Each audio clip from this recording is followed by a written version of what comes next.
Hari ini kita akan belajar tentang jemaat atau gereja Pergamus.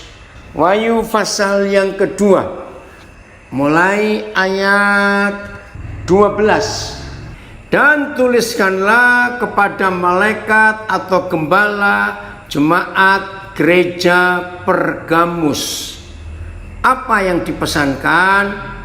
Inilah firman Dia yang memakai pedang yang tajam dan bermata dua. Saudara, kalau kita pelajari surat kepada 7 gereja di Wahyu 2 dan Wahyu 3 ini, setiap gereja yang dikirimi surat oleh Tuhan Yesus dalam pewahyuannya kepada Yohanes, Tuhan Yesus menunjukkan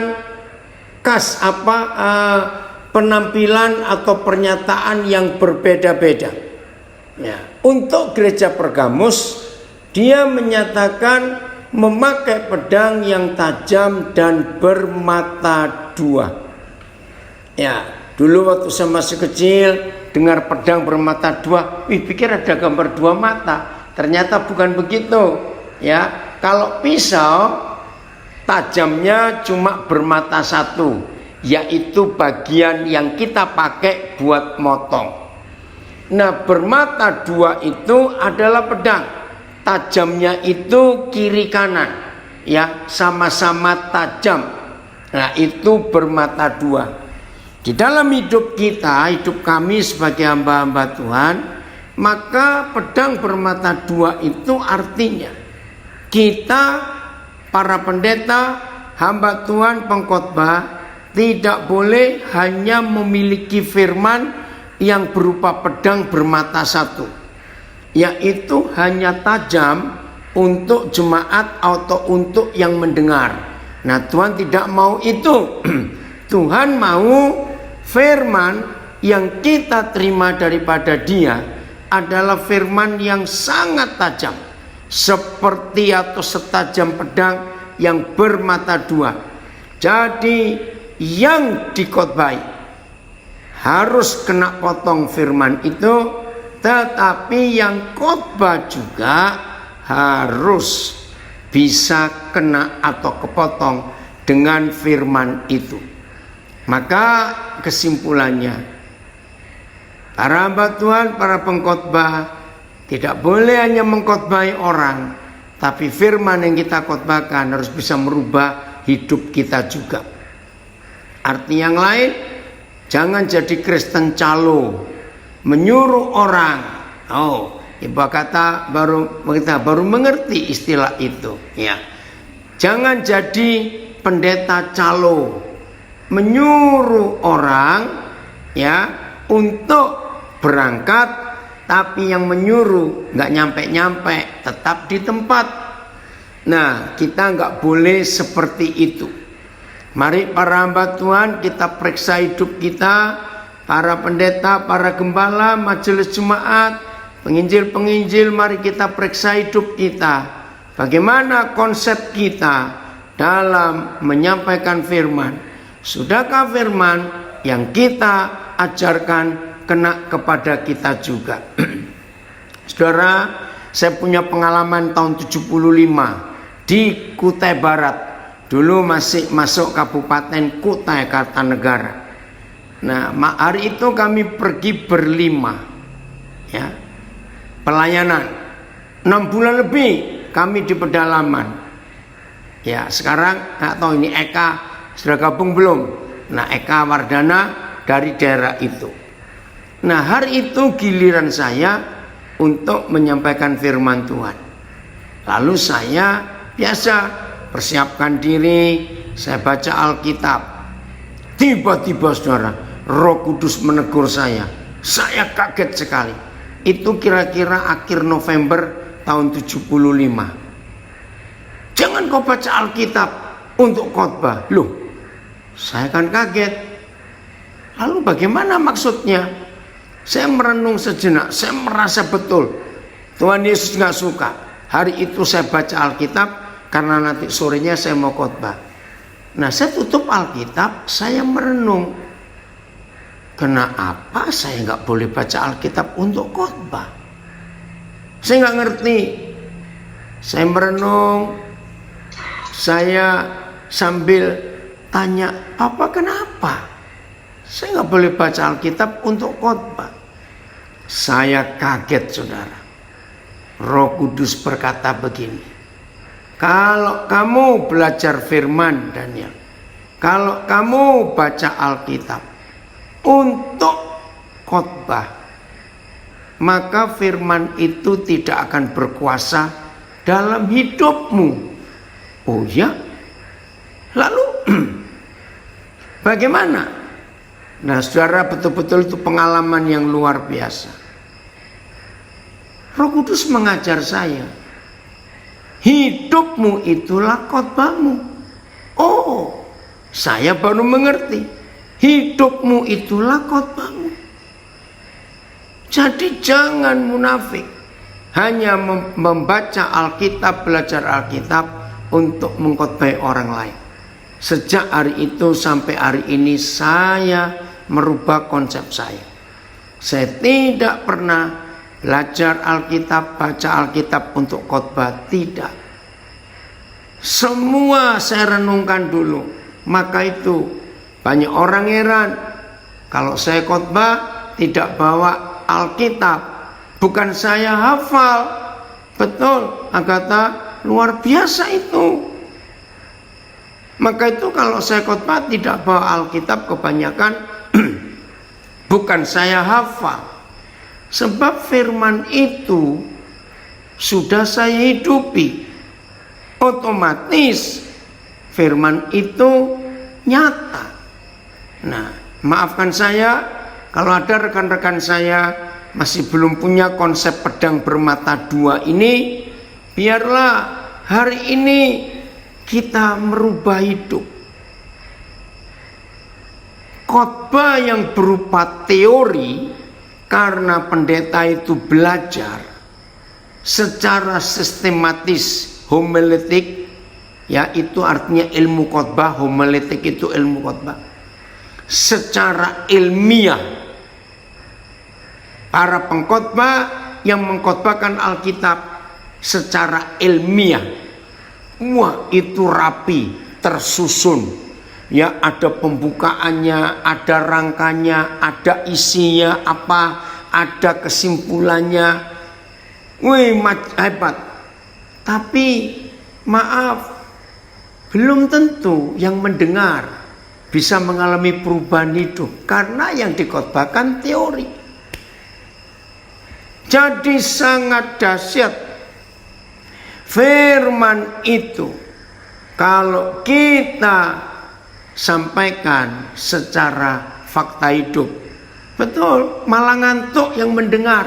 Walaupun bagus, ilmiah, tersusun rapi khotbah itu, sangat ilmiah, bisa dibuktikan. Karena semua khotbah memakai buku tahun ini, pakai kebenaran tahun itu, wah luar biasa. Tapi bukan pedang bermata dua, tidak dihidupi, hanya menyampaikan saja. Maka itu rekan-rekan hamba Tuhan, mari mulai hari ini kita jangan dikatakan munafik, hanya bisa mengkhotbahi orang tapi tidak melakukan. Nah, ada istilah dalam bahasa Jawa, koyo gajah diblangkoni, ya. Jarkoni kata Pak Filipus, mengajar orang ngelakoni. Nah, dalam istilah Jawa, gajah diblangkoni itu artinya iso khotbah, ora iso ngelakoni. Bisa khotbah tapi nggak bisa melakukan yang dikhotbahkan. Nah, ada hamba Tuhan senior masih hidup, ada di Surabaya. Namanya Pendeta Yusuf Bijaksana. Dia seorang dokter, ya. Dulu prakteknya di Magetan tahun 70-an yang lalu. Sekarang usia mungkin sudah 80-an. Nah, tahun 78, saudara, selama setahun saya ikut pelajaran Alkitab dengan beberapa hamba Tuhan yang lain. Itu setiap Rabu sore jam 4 di Surabaya. Nah, salah satu yang saya ingat sampai hari ini, Pak Yusuf berkata begini, mengingatkan kami semua hamba-hamba Tuhan. Hanya ada satu sebab mengapa ada anak-anak pendeta yang hidupnya berantakan, hidupnya hancur. Ada. Nah, penyebabnya cuma satu, dan itu betul. Apa penyebabnya? Bapaknya khotbahnya bagus, tapi tidak dilakukan dalam hidup sehari-hari. Jadi di mimbar kelihatan bagus, tapi di rumah, tidak jadi suami yang baik buat istrinya, tidak jadi papa yang baik buat anak-anaknya. Maka anak-anak pengkhotbah, anak pendeta seperti itu akan kecewa dengan papanya. Yang dikhotbahkan tidak dilakukan dalam hidup sehari-hari 100%. Anak-anak gembala atau anak-anak hamba Tuhan seperti itu jangan harap akan kenal Tuhan dan percaya Tuhan, karena melihat kelakuan ayahnya tidak seperti yang dikhotbahkan. Nah, inilah malaikat jemaat atau gembala di jemaat Pergamus, pedang tajam bermata dua. Nah, saya cari di ayat mana Tuhan Yesus melakukan itu. Saya terkejut ketika Roh Kudus menunjukkan dirinya dengan firman ini. Saudara masih ingat Matius 28? Dia memberikan perintah, pergilah kamu ke seluruh dunia, beritakan Injil itu. Jelasnya masih ingat perintahnya? Setelah perintah itu dia berikan, lalu dia berkata begini, dan aku menyertai kamu sampai kepada akhir zaman. Itu luar biasa. Aku menyertai kamu. Jadi dia tidak hanya menyuruh kita pergi, tapi dia ikut pergi. Satu kali saya dapat ilustrasi begini tentang Matius 28. Ini pedang tajam bermata dua. Kalau ada satu keluarga, orang kaya punya pembantu. Pagi itu si bos akan berangkat untuk kerja. Lalu bos minta pembantunya, tolong ambilkan aku sepatuku di situ. Nah, ya udah, si pembantu ya berangkat karena disuruh untuk ambil sepatu. Seharusnya wajarnya si bos kan tetap duduk. Lalu sepatunya datang, diangkat, dia bawa oleh pembantu itu. Tapi ilustrasi Matius 28, ketika Tuhan Yesus memberi perintah agungnya kepada kita murid-muridnya untuk pergi memberitakan Injil, ternyata bos ini ikut si pembantu ke tempat ambil sepatu, dan ketika pembantu ambil sepatu balik ke tempat si bos tadi, si bosnya ikut balik ke tempat yang sama. Nah, lucu bukan? Nah, ngapain kamu nyuruh kalau memang kamu juga ikut ambil? Inilah Tuhan kita, pedang tajam bermata dua. Saudara masih ingat janji-janjinya di perjanjian lama? Apabila engkau berjalan melewati sungai yang banjir, engkau tidak terhanyut. Kok bisa? Karena aku menyertai kamu. Apabila engkau masuk lewat api yang menyala, engkau tidak akan terbakar, karena aku menyertai kamu. Saudara masih ingat ketika Sadrak, Mesak, Abednego dengan ketaatannya kepada Tuhan tidak mau menyembah patung itu, mereka dimasukkan ke perap yang menyala. Nebukadnezar terkejut, kok jadi 4 orang? Siapa yang satu? Bukankah cuma 3 orang yang dihukum tadi? Saudara, inilah bukti bahwa tidak ada perintah yang berat. Saya ulangi, Tidak ada perintah yang berat. Kenapa nggak ada perintah yang berat? Sebab semua perintah yang Papa ajarkan, yang Papa perintahkan kepada kita untuk kita lakukan, ternyata dia sendiri ikut melakukan juga. Maka itu tidak berat buat kita. Wih, saya kagum pada pengertian ini. Maka itu saudara, ketika kita menyampaikan firman dan kita tidak menghidupi dan melakukan firman itu juga, maka firman itu tidak ada kuasanya sama sekali.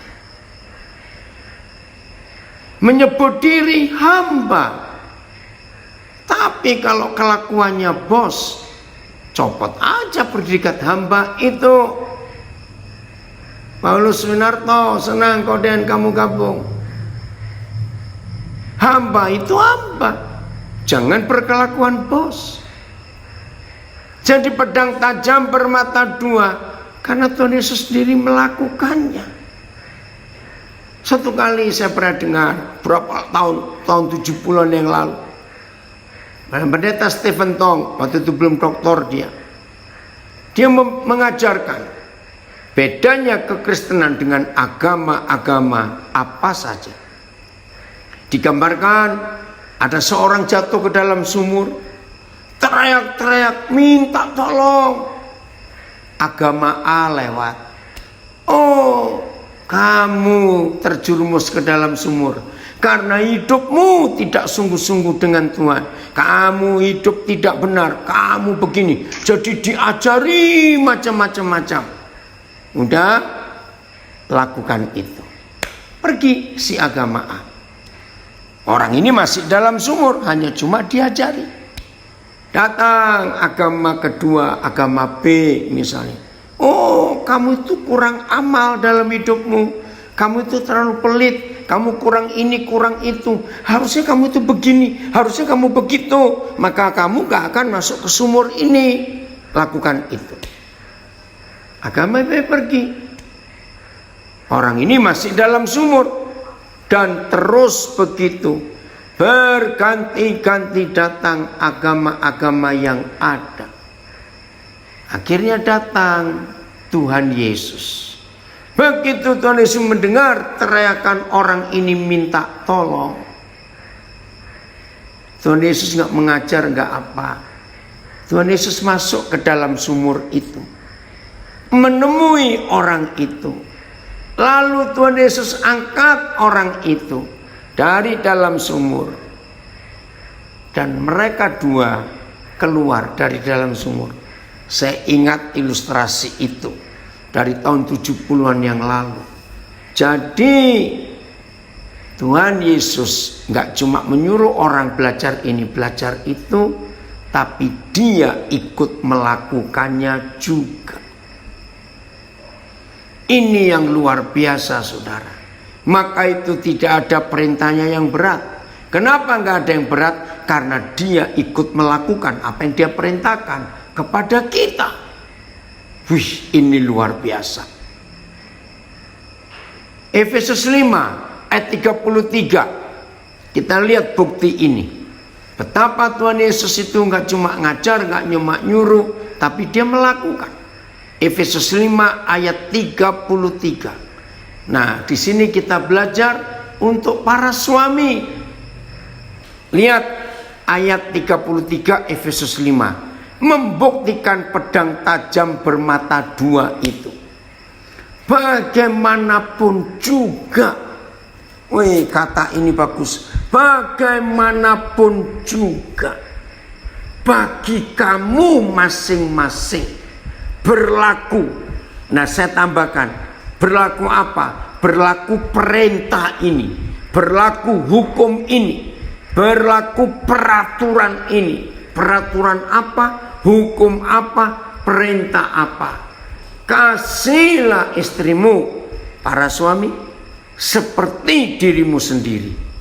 Ya. Dan istri hendaklah menghormati suaminya. Siapa ini? Betul, keren, luar biasa Tuhan Yesus kita itu. Ya. Namun biarlah masing-masing kamu mengasihi istrimu seperti dirimu sendiri, dan istri harus menghormati suaminya sama. Saudara, siapa yang dimaksud bagi kamu masing-masing berlaku peraturan ini, perintah ini, hukum ini? Ini yang saya kagum.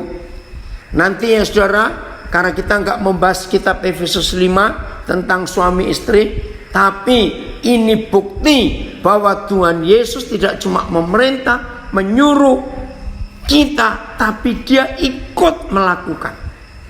Ya, perhatikan. Di dalam Efesus 5 ayat 22 sampai 33 itu melibatkan 3 partai. Istilah saya, melibatkan 3 pribadi.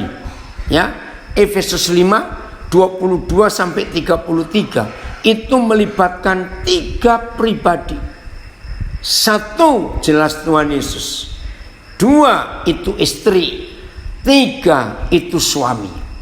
Maka itu dari ayat 22 sampai ayat 32 saudara akan menemukan kalimat ini. Begitu dia ngomong begini, demikianlah Kristus. Ngomong ini nulis ini, demikianlah Kristus. Itu luar biasa.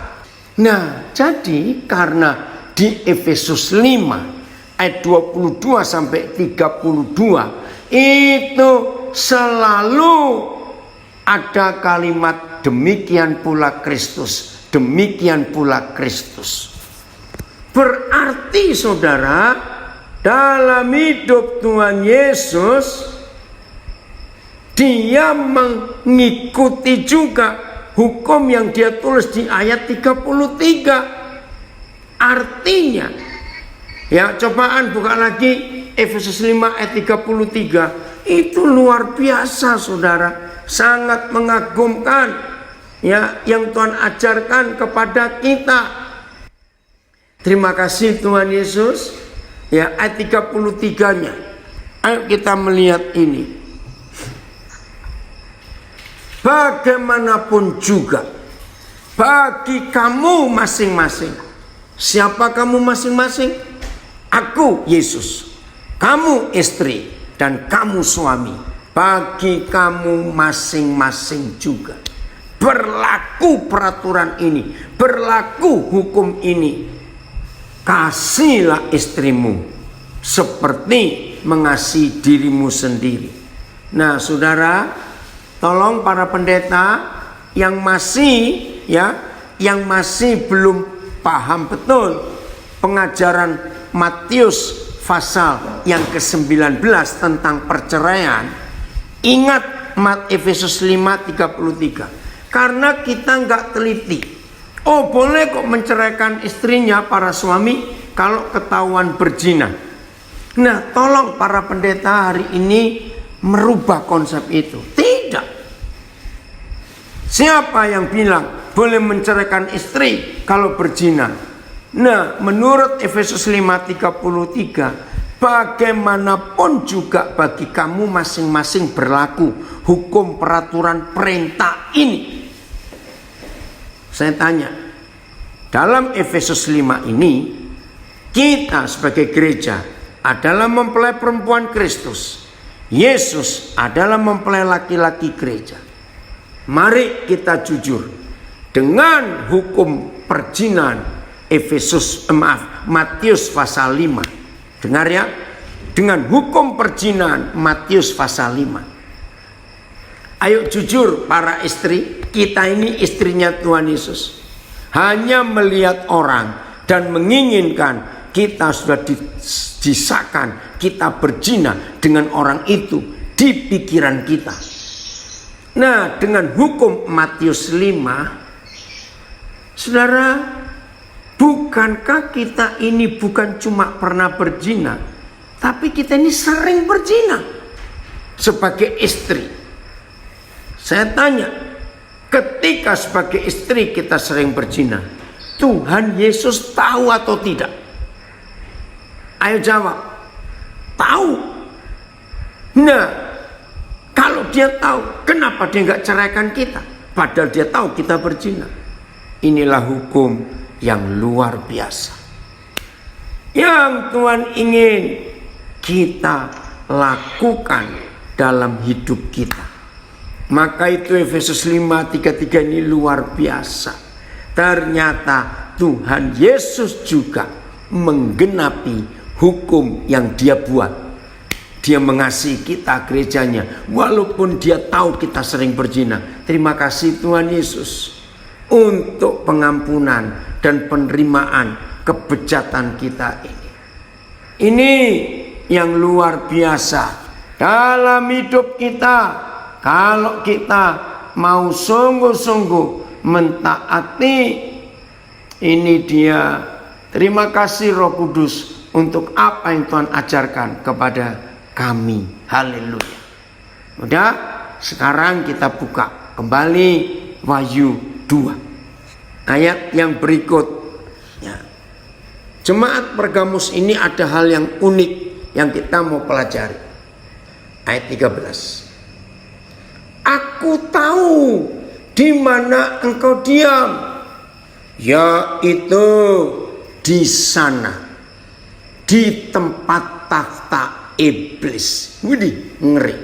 Saudara, masa itu ya, zaman itu kota Pergamus ini pusat sihir, pusat penyembahan berhala. Kota Pergamus itu pusat kemaksiatan, tempat setan diam. Itu gereja Pergamus. Hari-hari ini saudara, kita di dunia sedang hidup diam di tempat setan juga. Lihat narkoba gila-gilaan, lihat pornografi gila-gilaan, lihat LGBT gila-gilaan, lihat kejahatan, pembunuhan, perampokan, pemerkosaan, pedofil, anak-anak kecil dirusak. Saudara, betul-betul ngeri. Tempat setan ada di dunia ini. Nah, itu kesalahan kita. Karena gereja belum mampu untuk merebut kembali apa yang Tuhan pernah berikan kepada manusia, yaitu menguasai bumi ini.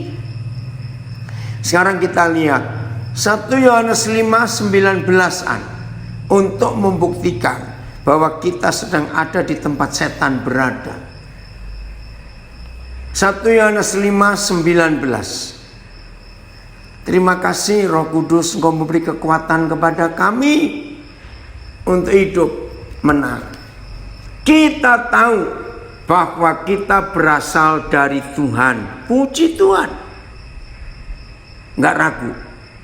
Tapi walaupun kita berasal dari Tuhan, sekarang ini kita ini diam di mana? Kita tinggal di mana? Tempat ini apa?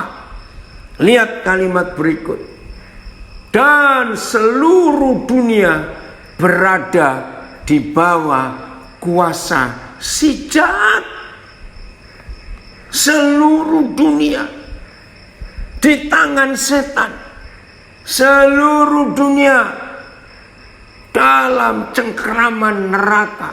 Kita tidak akan pernah memahami perjanjian baru dengan memadai kecuali kita mengenali keyakinannya yang mendasar bahwa iblis adalah penguasa dunia ini. Dia adalah si jahat dan kuasanya menabur, kuasanya mengatur zaman yang jahat ini. Nah, berarti apa yang terjadi di gereja Pergamus terjadi dengan kita. Kita diam ya di bawah kuasa si jahat. Oke, ini berapa terjemahan? Saya akan baca.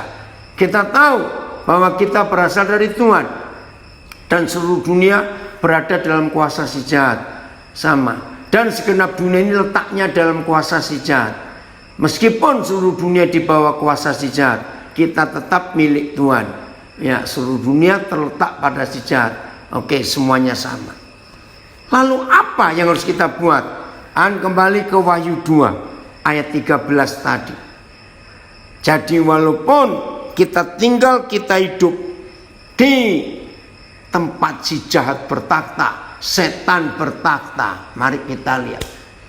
Aku tahu di mana engkau diam, yaitu di sana, di tempat takhta iblis. Tolong kami Tuhan.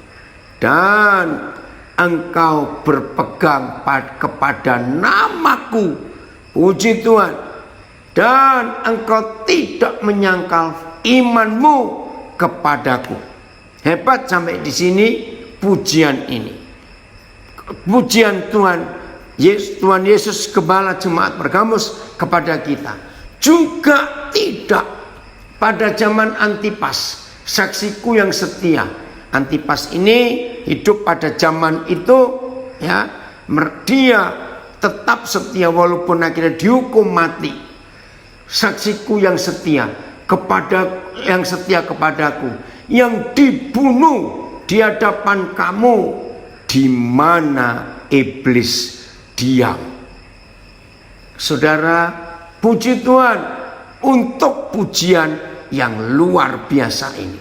Tapi ayat 14, tapi kata malaikat jemaat yang memegang pedang tajam bermata dua itu, tapi aku mempunyai beberapa keberatan terhadap engkau.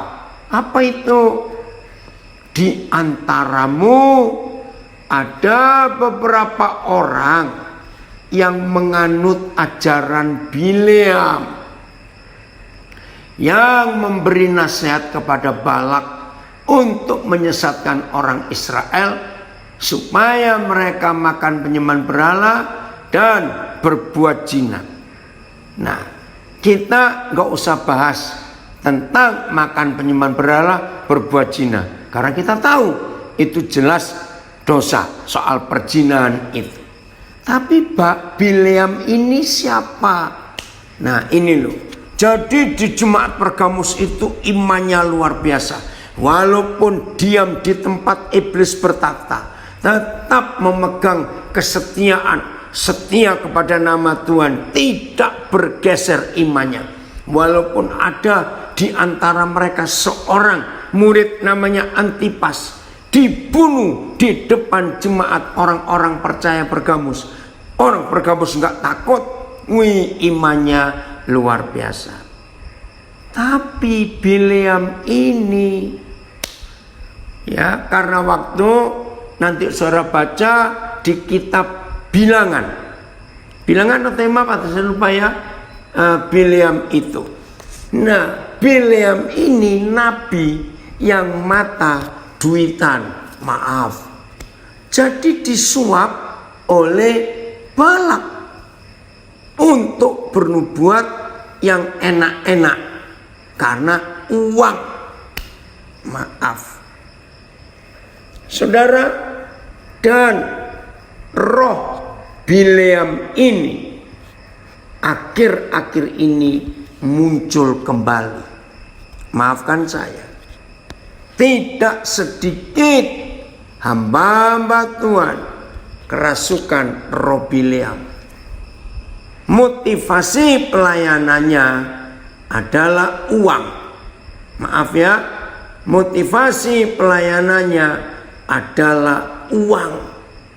Oh, ini yang kita harus hati-hati dengan roh Bileam di akhir zaman ini. Mari kita harus berubah. Makasihan Bilangan 22 dan 20 sampai 24. Ada yang komen di Facebook, saya temui gembala membawakan firman tapi tidak membawa perubahan hidup jemaatnya. Kenapa itu Pak? Yaitu tadi, hanya mengkhotbahkan tapi tidak melakukan. Puji Tuhan, dari Sydney gabung juga. Ya, terima kasih Yani gabung. Ya. Ada yang minta, jadikan aku alatmu Bapa, seperti pedang bermata dua. Amin.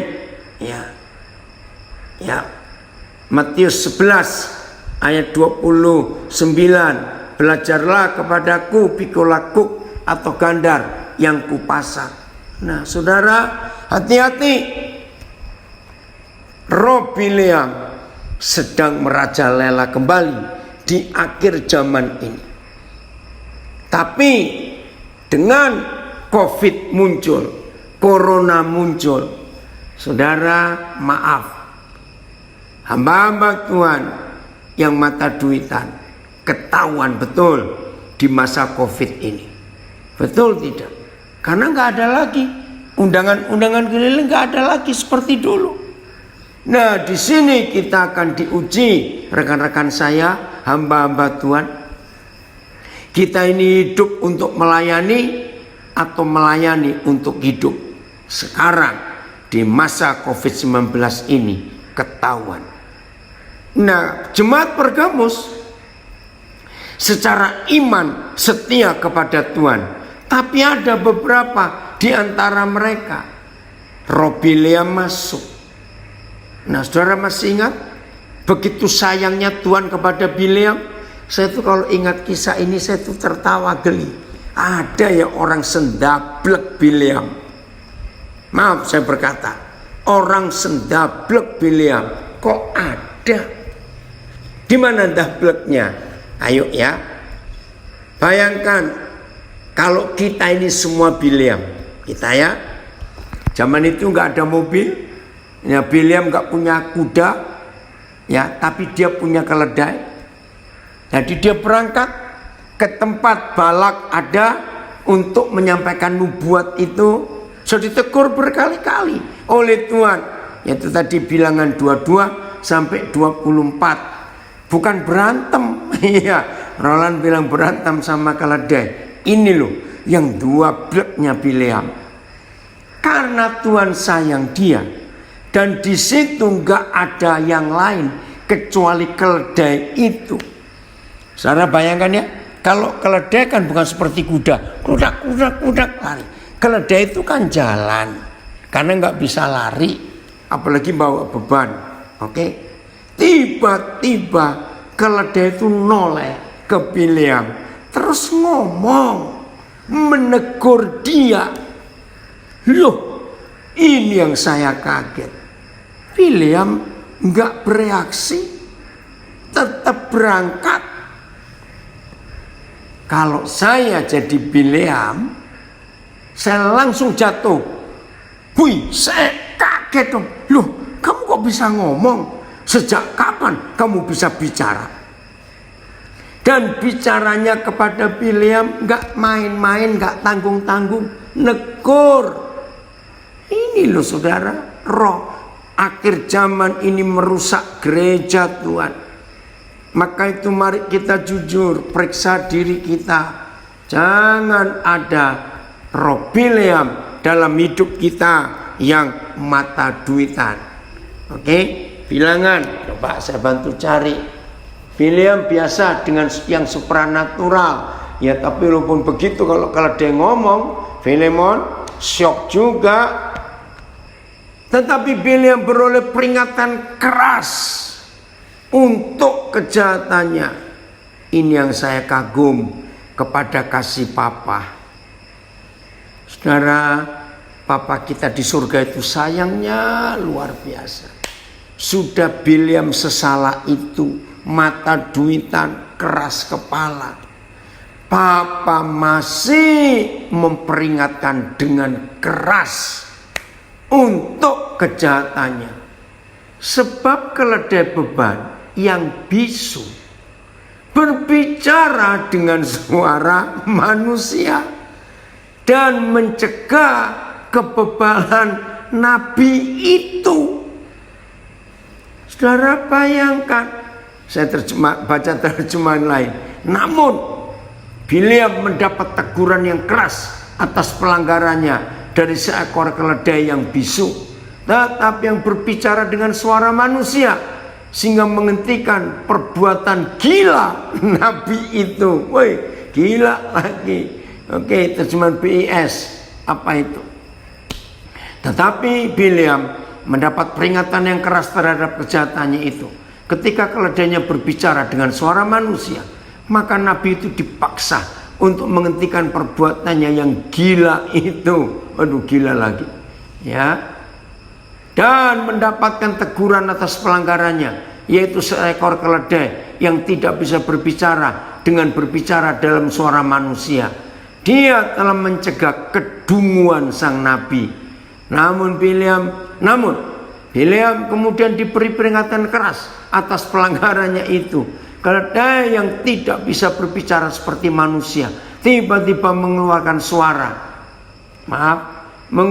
suara yang sama dengan suara manusia untuk mencegah kegilaan nabi itu. Tetapi dia telah ditegur karena perbuatan jahatnya oleh seekor keledai yang bercakap dengan suara manusia, lalu menjauhkan Bileam daripada perbuatannya yang tidak waras. Sudah gila, tidak waras, dungu, lengkap sudah. Saudara, betapa ngeri roh Bileam itu ada di gereja akhir zaman ini, di gereja Pergamus. Maka itu saudara, mari kita periksa diri kita. Bagaimana nabi-nabi zaman sekarang ini, maaf ya, tolong sampaikan, mempunyai karunia nabi, tapi seenaknya, ya, betul, uang itu bisa bikin orang gila. Ya, coba kembali lagi ke bilangan Bapak tadi 22, ya. Tadi tayangkan ayat yang sama, ya. Oh ya, sama itu ya. Nah, saya mau berikan komen apa yang disampaikan Filemon atau Filipus ini. Oh, Filemon. Oke, gini komennya. Uang itu bisa bikin orang gila dan tidak waras. Begini yang saya temukan. Orang gila itu dibohongin, ditipu apa saja, dia kena. Ya, karena memang gila. Tapi aneh, saya masih kecil dulu, jangan diikuti cara ini ya. Ternyata orang gila itu nggak bisa dibohongin dengan uang, tentang uang. Renungkan. Orang gila itu nggak bisa ditipu dengan uang. Ngerti. Mereka nggak bisa. Apa itu? Gimana saya ngomongnya? Nggak bisa dibohongin. Uang itu mereka ngerti, saudara. Jadi kesimpulan saya, uang itu bisa membuat si gila jadi waras. Tapi yang waras bisa gila gara-gara uang. Amenkan kebenaran yang saya temukan berapa puluh tahun ini. Betul. Orang gila itu nggak ngerti uang, nggak bisa dibohongin. Marah dia kalau kita bohongin uang. Oh, hebat sekali. Tapi hati-hati yang waras. Hati-hati. Oke? Nah, lanjut Wahyu 2. Jangan ada roh Bileam di antara kita. Ayat 14-an. Wahyu 2 ayat yang ke-14. Oh, sudah ya? Oh, belum selesai. Oke, sekarang 15. Demikian juga ada padamu orang-orang yang berpegang kepada ajaran pengikut Nikolaus. Saudara, sampai hari ini tidak ada penjelasan yang sangat jelas tentang siapa Nikolaus ini. Ya, ini masih merupakan misteri. Oke, kita nggak usah terlalu fokus kepada Nikolaus. Pokoknya ini penyesatnya pada zaman itu. Jadi jemaat Pergamus ini hebat. Secara kesetiaan kepada nama Tuhan tidak diragukan. Setia, tidak takut mati. Ada yang sudah dibunuh namanya Antipas. Mereka tidak beranjak, tetap setia. Tapi ada roh Bileam, ada pengajaran Nikolaus, cari yang miring-miring. Nah, perhatikan itu. Saudara, di hari-hari terakhir ini begitu banyak pengajaran yang aneh-aneh. Ya, saudara yang nggak tahu nggak usah tahu. Dari Tiongkok dan dari Korea itu banyak pengajaran, khususnya Korea. Nah, yang dari Tiongkok ini aneh. Namanya Gereja Tuhan yang Maha Kuasa. Tapi dalam pengajaran di Tiongkok ini Tuhannya itu perempuan. Nah, ini yang berbahaya. Jadi banyak pengajaran yang aneh-aneh di akhir zaman ini. Bahkan di Indonesia pun gak sedikit. Maka itu harus hati-hati. Nah, khotbah-khotbah yang membuat Yesus plus, ya itu istilah saya. Yesus plus kain, Yesus plus minyak urapan, Yesus plus banner, Yesus plus apa. Aduh, sudah tidak ada itu, karena Alkitab tidak mengajarkan. Jadi jangan sampai ada hamba Tuhan yang mimpi melihat sesuatu dapat sesuatu. Mimpi, hati-hati, tidak semuanya benar. Pokoknya patokannya, kuncinya adalah Alkitab. Apa yang gak tertulis kita tidak boleh mengikuti. Tidak. Hanya yang tertulis ini saja yang kita ikuti. Nah, jadi jangan sampai ada pengajaran orang-orang Nikolaus. Jangan. Pokoknya kembali kepada firman. Suatu hari Paulus menulis kepada Timotius, Tim, ingat loh, nanti akhir zaman ini ada gereja yang suka mengumpulkan pengkhotbah-pengkhotbah yang hanya mengenakkan telinga. Itu surat Paulus kepada Timotius. Hati-hati, cari pengkhotbah-pengkhotbah yang enak-enak khotbahnya, yang meninabobokan, yang membuat orang tertidur kalau dengar khotbah itu, karena manis-manis, ya, tidak khotbah tentang salib. Hati-hati dalam hal itu, saudara, karena itu berbahaya sekali. Ya, itu ada yang komen, Andreas, Yesus, ya, bisnis gereja. Hati-hati dengan itu. Itu keputusan kita. Berita tentang salib harus jadi kesukaan kita semuanya. Ayat 16. Terima kasih Bapa, Engkau ingatkan kami. Sebab itu, saudara lihat, ini kasih Bapa. Sebab itu, bertobatlah. Terima kasih Bapa, kami mau bertobat. Kami mau bertobat. Hanya mencari kebenaran. Jika tidak demikian, jika kita tidak bertobat, Aku akan segera datang kepadamu. Ngeri. Dan aku akan memerangi mereka. Siapa yang sanggup melawan Tuhan dengan pedang yang di mulutku ini? Wih, ngeri sekali kalau kita tidak bertobat. Coba ingin lihat berapa terjemahan yang lain ayat 16 ini. Saudara, kita diperangi Tuhan. Aduh, siapa sanggup? Ya, karena itu bertobatlah, ayat.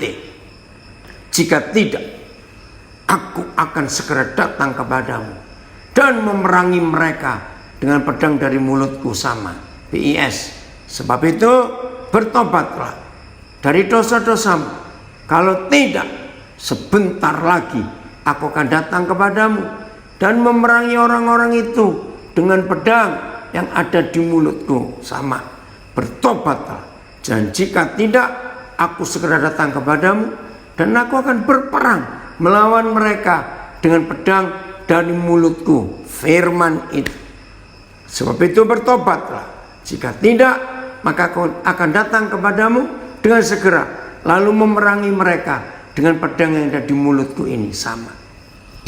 Saudara, siapa yang sanggup melawan, berperang dengan Tuhan? Hendu, saya nggak akan sanggup. Tapi Tuhan akan buat itu kepada gereja kalau kita tidak bertobat. Jadi di akhir zaman ini saudara, mari kita jaga hidup kita sedemikian rupa. Kembali ke Wahyu 2 ayat 17, ayat yang terakhir. Terima kasih Tuhan untuk Engkau mengingatkan kami luar biasa. Ya. Oh, ada yang tanya, apakah nih kalau saya hubungan dengan Santa Claus? Enggak, ya beda. Santa Claus baru ada abad keberapa? Oke ya, udah ayat 17. Papa terima kasih untuk firman. Siapa bertelinga, hendaklah ia mendengar apa yang dikatakan Roh kepada gereja-gereja. Barang siapa menang, kepadanya akan kuberikan dari mana yang tersembunyi, dan aku akan mengaruniakan kepadanya batu putih yang di atasnya tertulis nama baru yang tidak diketahui oleh siapapun selain oleh yang menerimanya. Puji Tuhan. Saudara, pelan-pelan. Mana yang tersembunyi kalau kita menang? Menang terhadap apa? Bukan menang perang terhadap Tuhan, sombong betul. Menang terhadap roh Bileam, roh mata duitan. Menang terhadap pengajaran-pengajaran orang Nikolaus yang menyeleweng, yang menyimpang. Akhir-akhir ini banyak pengajaran yang keluar dari prinsip Alkitab. Kita harus menang atas mereka. Kita juga harus menang atas semua penyembahan berhala, atas semua perjinan. Kita harus menang. Oh, terima kasih Bapak. Begitu kita menang, barang siapa menang, kepada pemenang dari gereja Pergamus, maka kita akan dapat mana yang tersembunyi. Mana itu firman. Ya, lihat Tuhan Yesus pegang pedang tajam bermata dua. Itu firman. Lalu ayat 16, dari mulutnya ada sebilah pedang tajam. Ya, dari mulutnya. Itulah firman. Lalu diulangi lagi. Barang siapa menang akan dapat firman yang tersembunyi. Dalam istilah bahasa Melayu, ya, surat yang terbaca itu bukan isinya, tapi di dalam surat itu ada yang tersirat. Nah, ini bahasa Melayu. Surat yang tersirat. Nah, yang tersirat itu yang dibaliknya, dan itu rahasia. Kepada saudara dan saya yang menang atas roh Bileam, atas roh macam-macam yang tertulis di jemaat Pergamus ini, maka kepada kita akan Tuhan bukakan mana yang tersembunyi, mana yang rahasia. Terima kasih Bapak, terima kasih. Itulah firman yang tajam, firman yang bisa merubah hidup, firman yang dahsyat.